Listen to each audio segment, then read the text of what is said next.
La Leaf 2, en mode leasing social, 65 € par mois sans apport. Ah, ce serait presque intéressant du coup. Un nouveau constructeur propose à ses clients une offre attractive sur l'électrique. C'est pas forcément la plus intéressante, puisque c'est une enceinte de conception, mais le prix est agressif. 65 € par mois sans aucun apport, autre que l'aide maximale de l'État de 13 000 €.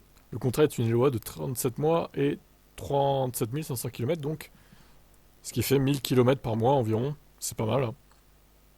Alors c'est la Leaf 40 hein, du coup. Charge rapide limitée à 50 kW, ça c'est vraiment dommage aussi. 465 litres. Pour le quotidien, la Leaf sera largement suffisante. Faut pas que vous évitiez de fréquenter trop souvent les axes autoroutiers. Et à 65 € par mois, il ne faudra de toute façon pas faire le difficile sur cette japonaise qui approche de la retraite. Bon, ils veulent écouler les derniers stocks, hein. De toute façon, clairement c'est ça quoi.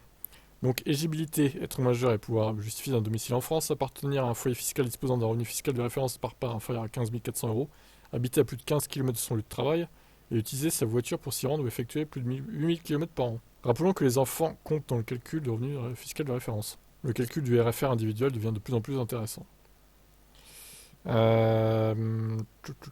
D'accord. Donc en fait, ce serait les mêmes conditions que le leasing social, mais sans que s'en soit officiellement. C'est un peu ça que je comprends moi.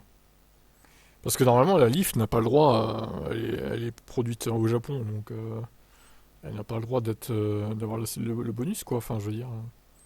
Bon, c'est un peu flou. En tout cas, voilà. Elle arrive en tant que candidate à une offre pas chère, on va dire.